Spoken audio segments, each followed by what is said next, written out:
in the story, there's a whore too, right? There's this whore on this beast. That's basically our world that until 2020.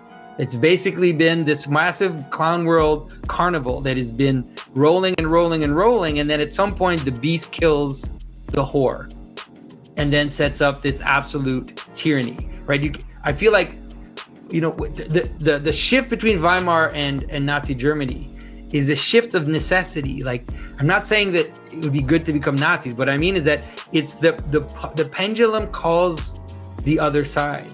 And so if you go too far in this kind of chaotic madness of insane identity, and then it leads to the tyranny. And so a way to understand it is to understand the Tower of Babel, not in terms of narrative, in terms of subsequent acts, but in terms of the two realities that exist together, right? The absolute fragmentation and the absolute unity and tyrannical system, they kind of play with each other and they create each other.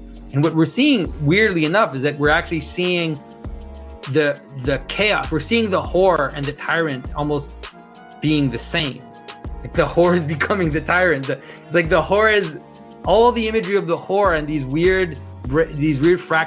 weird broken down identities and marginal beings and exceptions, and all of this is actually coalescing into becoming the system of absolute identity. It's like, and in Revelation, what is the resolution of that, or what is the resolution imagistically? Okay, so it just ends. It just the great reset, like with fire. The apocalypse, and then Christ comes and establishes. But then the end of the world, the last image after the end of the world is actually the real solution, which is the image of the heavenly Jerusalem, is an image of a technical system which exists around the garden. So at the center of the New Jerusalem is the Garden of Eden. There's a tree of life and the water of life.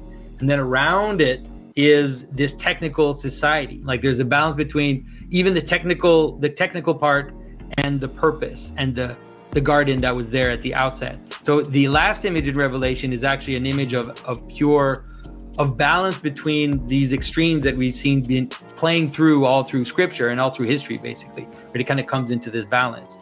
I mean, I don't know exactly what that means. I don't know how that happens, but at least it doesn't end. It ends well, let's say, in terms of finding that balance.